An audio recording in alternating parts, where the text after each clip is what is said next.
Oklahoma stud is one of the cornerstones of quarter horse racing in the state of Oklahoma. In 1974, Jack McReynolds, along with a group of some of the greatest horsemen of their era, established Oklahoma Stud in Purcell. So Jack and I had lived at Briarwood Farms when we came up here to stand Go Man Go and double bid, and there was only like 60 acres there, and he knew that we needed more, and so he and Ted Clark were talking at the coffee shop, and he said, "Ted, would you be interested in selling that place right next to you, next to the feedlot?" Ted said, "Yeah, I might do that."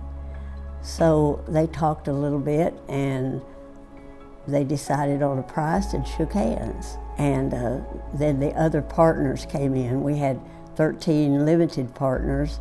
When the attorneys for some of the other partners came to the meeting to close the deal, they said, "Where's the contract?" And Jack said, "There was no contract. Ted and I just shook hands." Well, they couldn't believe it. They said, "Good grief, that's not a way to do business."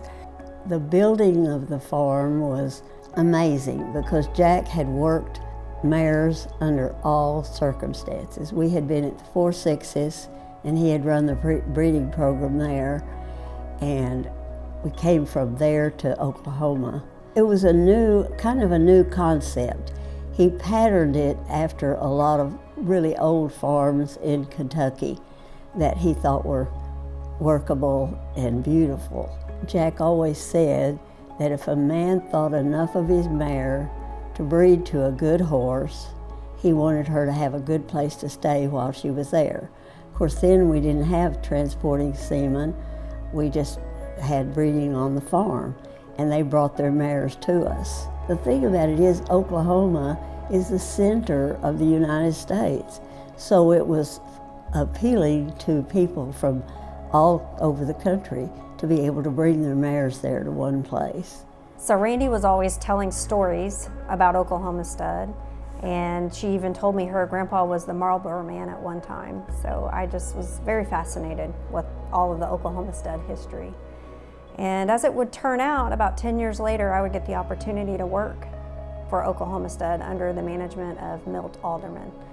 And during that time, we had several stallions. I believe we had 10. We had PYC Paint Your Wagon, Fly Just Fly, Goal, Dash for Perks, Red Storm Cat. We had some Western Pleasure hunt seat horses. We had the Great Invitation Only and his sire Bar Passer's Image in the barn. So many great memories of Oklahoma Stud. And I just think, Oklahoma Stud is more than a ranch. The history of that place is really what has shaped quarter horse racing into what it is today.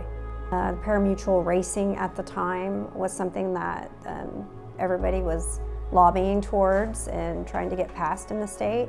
And Oklahoma Stud was right in the mix of that. The people who worked there, they were raising money, hosting events, along with others like Bob Moore. I know there's some great stories about the parties there, about how Bob Moore donated Cadillacs to be auctioned. There were other farms that donated stud fees to be auctioned. And Oklahoma Stud was just such a beautiful place and just a great facility to host that. And Marilyn and Jack were big parts of bringing the parimutuel racing through the facility of Oklahoma Stud and all those other great people during that time. And I just think that's huge.